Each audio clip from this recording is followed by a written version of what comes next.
साथियों, नमस्कार। आज ऐसी कहानी आपको सुनाएंगे कि आपकी रूह कांप जाएगी। कातिल कत्ल भी किया, साथ में ढूंढने में भी मदद किया और वही कातिल परिवार के साथ जाके थाने में शिकायत भी लिखवाई और पुलिस ने उसी के ही शिकायत के आधार पर जांच भी चालू किया और 2 बार पुलिस उसको बुला के पूछताछ भी किया और फिर उसको बोला कि जाओ। ऐसा क्यों साथियों? आज लोगों के ऊपर से विश्वास उठता चला जा रहा है। कब किसके मन में क्या आ जाए, कोई भी कहना असंभव नहीं रह गया है। लोग विश्वास करें तो किसके ऊपर करें? या तो दुनिया बिना विश्वास के तो चल नहीं सकती है। दुनिया को, हम सबको चलने के लिए एक विश्वास की जरूरत होती है साथियों। आज हम आपको पति पत्नी की कहानी नहीं सुनाएंगे। किसी किसी पत्नी ने पति को मार दिया, पति ने पत्नी को मार दिया। हाँ, ऐसी कहानी नहीं है, बल्कि ऐसी कहानी है जो 24 घंटे उसके साथ साए की तरह रहता था, साए की तरह रहता था और ऐसी घटना कर जाएगा, किसी को विश्वास नहीं साथियों। और मारता तो ठीक है, वो मारा भी, और वो इंसान मरा भी नहीं था कि उसकी लाश को घसीट के बाथरूम में ले जाता है और अर्ध, जिसे कहते हैं ना, आधा जिंदा आदमी को उसका गला और सिर काट के अलग कर दिया। ऐसी खौफनाक वारदात साथियों, ऐसी कहानी आपने बहुत कम सुनी होगी।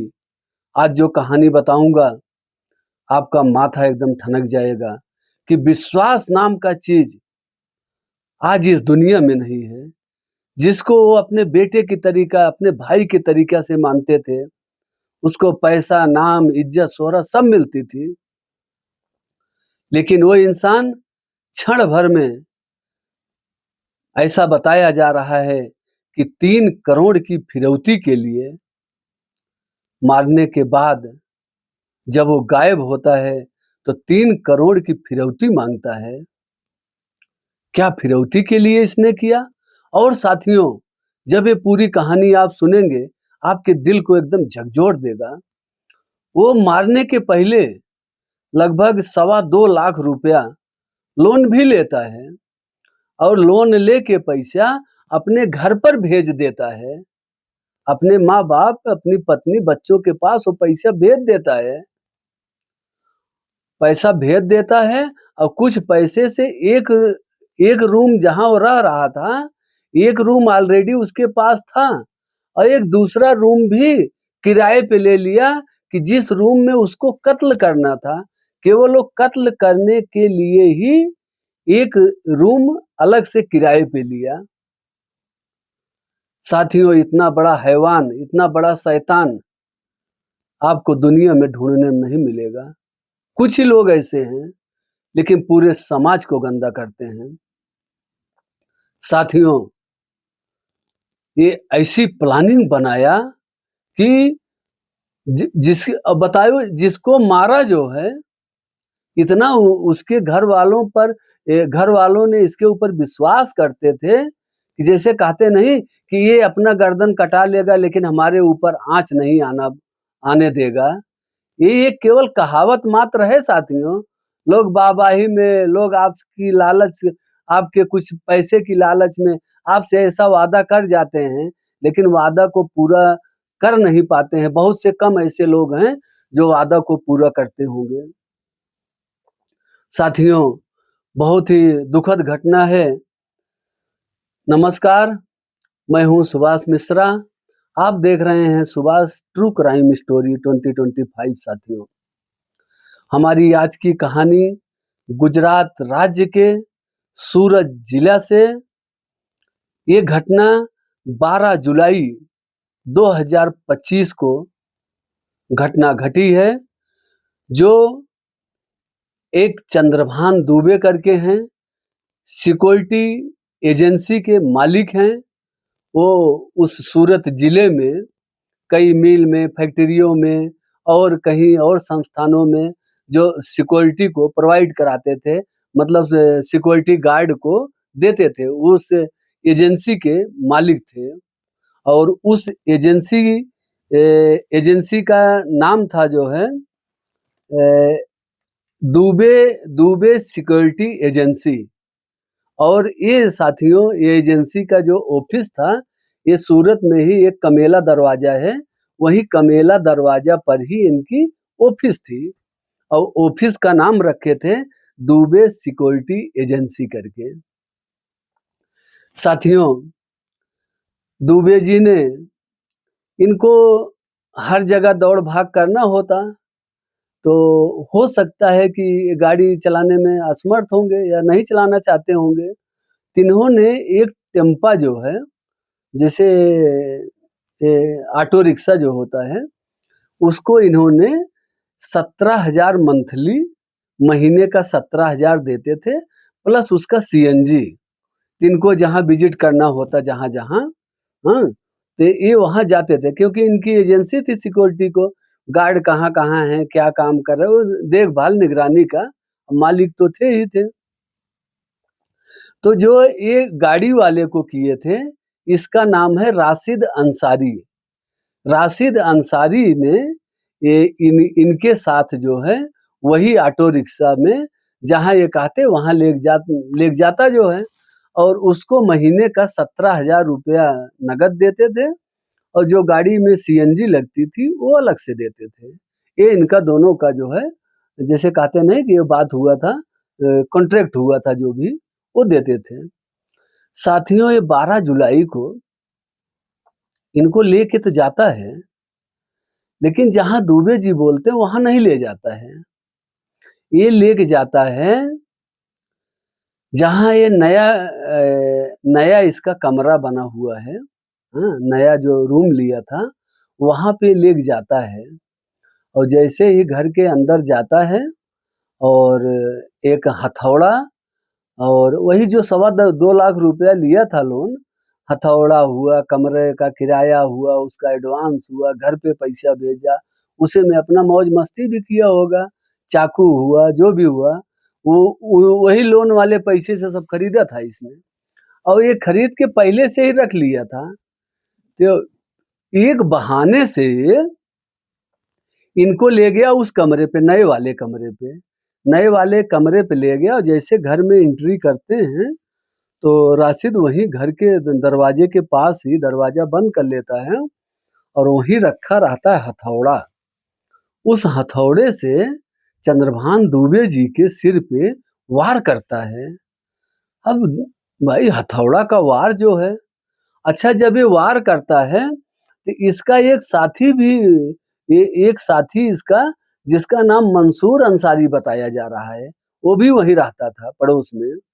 ते राशिद अंसारी ने, मोहम्मद राशिद अंसारी ने अपने साथी मोहम्मद मंसूर अंसारी को ये कह के बताया कि भाई, ये घटना ऐसे ऐसे करना है, और उसमें तुम हमारा साथ दो, तो जो पैसे मिलेंगे हम उस पैसे में तुमको खुश कर देंगे, कुछ पैसा हिस्सा तुमको भी देंगे। तो इस प्लान से मर्डर किया था कि चंद्रभान दुबे जी, वो तो उसकी सारी बात मान रहे थे, उनको तो पूर्ण विश्वास था। अच्छा, एक बात और है साथियों, चंद्रभान दुबे जी और ये मोहम्मद राशिद अंसारी और मोहम्मद मंसूर अंसारी, ये तीनों बिहार के रहने वाले थे, और बिहार के आरा जिले से हैं। मतलब जिला इन तीनों का एक ही है, गांव तो नहीं बताया गया कौन सा गांव है, लेकिन ये बताया गया कि बिहार में आरा जिले से ही तीनों लोग हैं। तो उसी क्षेत्र के थे, और पूर्णतया ये विश्वास दिलाया था राशिद अंसारी ने कि भैया, अगर आपके ऊपर आँच नहीं आने पाएगा, और पहले अगर आँच आएगी तो पहले हमारे ऊपर आएगी। मतलब जो भी कह के इसको अपनी तरफ खींचा होगा, मोटिवेट किया होगा। तो साथियों जब ये घर में लेके जाता है, दरवाजा बंद करता है, तो पीछे से वही हथौड़े से वार करता है चंद्रभान दुबे जी के सिर में। अब दुबे जी तो गिर पड़ते हैं और फिर जो इसका साथी मोहम्मद मंसूर अंसारी है, वो भी जुट जाता है मारने। मतलब दोनों इनको खूब मारते हैं, लेकिन इनकी मृत्यु नहीं हुई रहती है, जिंदा रहते हैं। फिर वो घसीट के ले जाता है। ये देखिए इन लोगों की हिम्मत तो देखिए जो है, ऐसा कैसे लोग कर सकते हैं? लेकिन फिर भी देखिए किए ना, वो घसीट को ले जाते हैं बाथरूम में और बाथरूम में ले जाके फिर जो इन्होंने चाकू छुरी खरीदी थी, उसी चाकू से उनका धड़ अलग और गर्दन अलग कर दिया और उसके बाद टुकड़ों-टुकड़ों में लाश को काटता है और काटने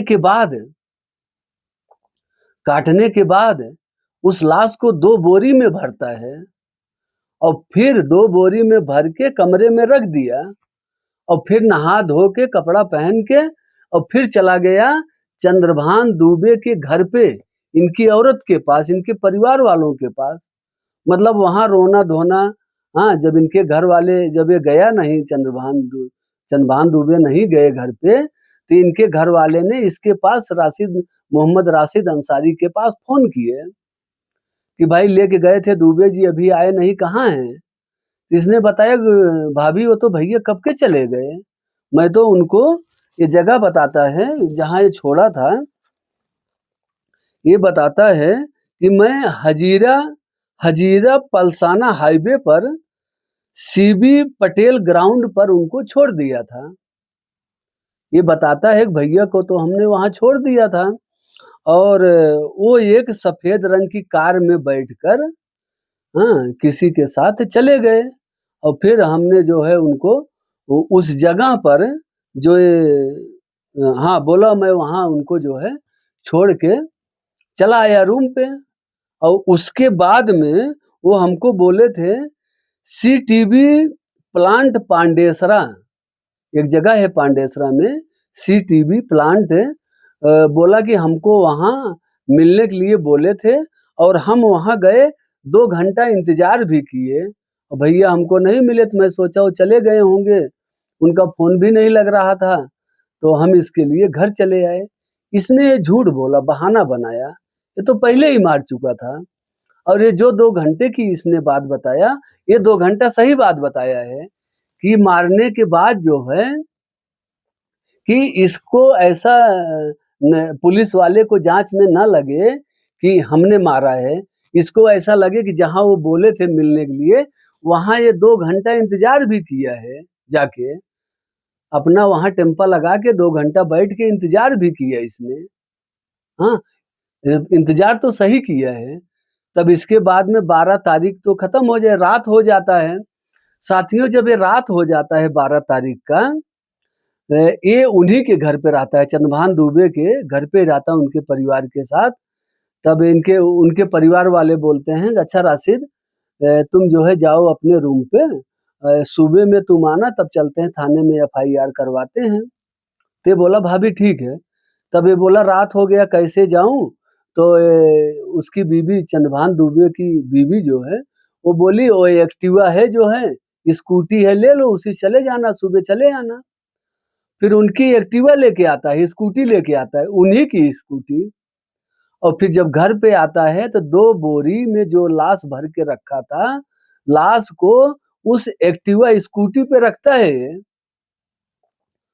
स्कूटी पे रखता है, ये रखता है मोहम्मद राशिद अंसारी और मोहम्मद मंसूर अंसारी, दोनों साथी जो है जो कत्ल में शामिल थे। अब उस लाश को ये लोग उठाते हैं और वो गाड़ी में रखते हैं, वहां से लेके आते हैं साथियों, ये लेके आते हैं ऊन पाटिया भिंडी बाजार में इसका रूम था। ऊन पाटिया एक जगह है, वहीं भिंडी बाजार में जो है ये इसका कमरा था, मकान जो है। और उसके बाद में ये लेके आते हैं साथियों, ये लेके जाते हैं कहाँ पे? हाँ, ये साथियों लाश को लेके जाते हैं, देखिए ये ध्यान से सुनिएगा जो है, इसकी हिम्मत देखिए जो है, हाँ? लोगों का विश्वास टूट जाएगा ऐसे लोगों से, विश्वास खत्म कर गया है आदमी ने। फिर ये उन्हीं की एक्टिवा, उन्हीं की स्कूटी लेके आता है रात को, और ये जो है लिंबायत, वहीं एक इलाका है, लिंबायत मीठी खाड़ी जो है एक इलाका है, और उसी की तरफ एक्टिवा और 2 बोरी एक्टिवा पे 2 बोरी रखता है ये, और इसका साथी मोहम्मद मंसूर अंसारी, मोहम्मद रशीद अंसारी, ये दोनों जो हैं राशिद अंसारी। फिर ये लिंबायत की मीठी खाड़ी की तरफ जाते हैं और मीठी खाड़ी में उस लाश को फेंक देते हैं। हाँ, लाश को फेंक देते हैं और फेंक के चले आते हैं। फिर उसके बाद साथियों, जब 13 तारीख को सुबह में ये जाता है वहाँ, उनके घर पे फिर जाता है। पहले तो मार के लाश फेंका, फिर साथ में उनके था, FIR करवाया। फिर 13 तारीख को गया FIR करवाने, शिकायत करवाने। तो वहाँ गया, वहाँ पुलिस वालों ने पूछा, भाई तू कहाँ छोड़ा था? तो ये बताया उसी जगह पे जो अभी हमने आपको बताया, हजीरा पलसाना हाईवे पर। और बोला कि हमने वहाँ हाईवे पर उनको छोड़ा, और उसके बाद में एक सफेद रंग की कार थी, उसी में बैठ के भैया चले गए किसी के साथ में। अच्छा, पुलिस वाले फिर बोले ठीक है, पुलिस वाले जाँच करने लगे। अच्छा, आजकल जो है पुलिस वाले का सबसे अच्छा तरीका है जाँच का, CCTV कैमरा, मोबाइल। पहले के समय में ये सब नहीं था। ये सब अच्छी बात है कि आजकल इलेक्ट्रॉनिक जाँच अच्छा सहयोग करती है। अब पुलिस वाले ने वो पूरे रोड पे जो CCTV कैमरे लगे हुए थे, अब वो सफ़ेद कार को देख रहे हैं, और उनकी उस ढंग की बताई हुई कोई कार ही नहीं मिली। अब जब कोई कार ऐसा गया हो तो मिलेगी, कोई कार तो गया ही नहीं था। ये तो झूठा, पुलिस वाले को भी गुमराह किया इसने। फिर साथियों, पुलिस वाले थक जाते हैं और फिर इसको राशिद को बुलाते हैं कि भाई हमने बहुत देखा लेकिन इसमें कोई मिला तो नहीं, और पुलिस कहीं तुम जगह तो नहीं भूल रहे हो? फिर ये बहाना मारता है, बोलता साहब हम भूल गए रास्ता जो है, वो उसके थोड़ा आगे जो है, हाँ, वो जगह का नाम हमने भूल गए, बहाना मारा फिर ये। अच्छा, पुलिस वाले फिर जाँच करने लगे, लेकिन पुलिस वाले को फिर संदेह होने लगा, और ये कातिल जो है एक एक परफेक्ट मर्डर का प्लान बना के मर्डर किया है ये। परफेक्ट, और ये 10-15 दिन पहले से ही कहानी को क्या है 2-4 महीने से करता होगा, झूठ बोला होगा ये भी, साल 6 महीने से करता होगा। ये बताया कि 10-15 दिन पहले से हमने इस कहानी का प्लान किया था, ऐसा बताया इसने, जब पकड़ा गया। तो बताते हैं साथियों कहानी। फिर पुलिस वाले और भी जाँच करने लगे, तो पुलिस वाले अब ये जाँच करते हैं कि इसका जो ऑटो रिक्शा है, उसका देखते हैं मूवमेंट कहाँ-कहाँ गया है वो लेके। और जब ऑटो रिक्शा का शुरू से अंत तक पूरी लोकेशन सब निकालने लगे पुलिस वाले, फिर ऑटो रिक्शा चलते वही जगह पे जाके रुकता है, जहाँ इसने नया कमरा लिया था। जो ये नया कमरा लिया था, ये जगह का नाम अभी हमने आपको बताया था। वो भिंडी बाज़ार में ये जो इसके कमरे के बगल नया कमरा लिया था, वहाँ जाके वो रिक्शा रुकता है। फिर पुलिस वाले वहाँ के कैमरा को पूरा चेक करते हैं। फिर दिखता है कि ये दोनों जो चंद्रभान दुबे जी हैं, वो 12 तारीख को इसके साथ इस कमरे में आए थे। एंट्री तो है इनकी, लेकिन निकलने वाली एंट्री नहीं है, बाहर आने की एंट्री नहीं है साथियों। फिर ये जो है राशिद अंसारी और मंसूर अंसारी, ये 2 लोग उस कमरे से बाहर निकल रहे हैं और 2 बोरी लेके निकल रहे हैं, और 2 बोरी को किसी एक्टिवा पे जो है, किसी एक्टिवा पे रखते हैं और लेके जाते हैं। और फिर पुलिस वाले फिर पूरे कैमरा को चेक करने लगे। लेके जाते हैं, जब ये जाता है वहाँ मीठी खाड़ी एक जगह आती है, हाँ, जो अभी मैंने आपको बताया था ये लिंबायत है, लिंबायत एक जगह है, जगह का नाम है लिंबायत, वहीं मीठी खाड़ी है, वहाँ लेके जाते हैं और उस बोरी को वहीं फेंक देते हैं। फिर पुलिस वाले इनको पकड़ने के लिए आते हैं, तो ये दोनों गायब हो गए वहाँ से। इनका घर तो बिहार था ना, आरा में, ये लोग वहाँ भाग गए। अच्छा, भागने के बाद में इन्होंने क्या प्लान किया था कि हम मार के चले जाएँगे और उनके घर वालों से मोटी रकम माँगेंगे कि भाई इतना पैसा दो तो चंद्रभान जी मिल जाएंगे, जबकि उनको तो मार चुका है, मिलते कहाँ से। फिर वहां जाके चंद्रभान दुबे जी के मोबाइल से ही, उन्हीं के मोबाइल से इनके घर वालों को मैसेज किया कि बोला 3 करोड़ रुपया दे दो और हम इनको छोड़ देंगे, हम इनको बंधक बना के रखा हुआ है, ऐसा ऐसा जो भी है। जब ये पुलिस वाले के पास शिकायत लेके फिर पहुंचते हैं घर वाले कि ऐसी ऐसी बात है, और जब पुलिस वाले नंबर ट्रेस करते हैं तो ये चंद्रभान जी का नंबर जो 2 दिन 4 दिन पहले गुजरात में था, वो बिहार पहुंच गया, आरा जिला। फिर ये पुलिस वहां से वहां संपर्क किया बिहार में, फिर बिहार पुलिस जाके इसको जो है वहां से ये दोनों को घर से पकड़ के लाई, फिर इसको जो है सूरत पुलिस को हैंडओवर की। अब ये पकड़े गए हैं, इनसे पूछताछ हो रही। ये जो कहानी हमने बताया सब, ये इसी की ज़बानी ही कहानी है। तो साथियों सोचिए, आज के समय में किसी का विश्वास करना अब आसान नहीं रह गया है। किसके मन में क्या चल रहा है, क्या नहीं चल रहा है। हाँ, और देखो ये परफेक्ट प्लानिंग ऐसे किया कि अपने घर वाले के पास ये बताओ 2.25 लाख रुपया जो है लोन ले लिया, और लोन लेके पैसे को अपने घर पे भी भेज दिया, और ये भी बताया कि जो है हम ऐसा करेंगे और फंसेंगे तो हमारी जमानत वगैरह करा लेना। हाँ, अब अपना तुम खर्चा बर्चम रख लेना। सोचिए, परफेक्ट मर्डर प्लानिंग थी इसकी, और किया भी इसने। और इतना शैतान ये आदमी है, इतना हैवान है कि बोलो आदमी मरा नहीं है, जिंदा ही आदमी का सिर और धड़ अलग कर दिया, काट के अलग कर दिया बाथरूम में खींच के। कितना दुर्दांत अपराधी कहें तो कम नहीं इसके लिए। साथियों बहुत ही दुखद खबर है। अब ये दोनों पकड़ लिए गए हैं, गुजरात पुलिस इनको एसटीएफ जो है लेके पूछताछ कर रही है। आगे जो भी खबर होगा हम आपको जरूर बताएंगे। फिर मिलते हैं एक नई कहानी के साथ, तब तक के लिए जय हिंद, वंदे मातरम।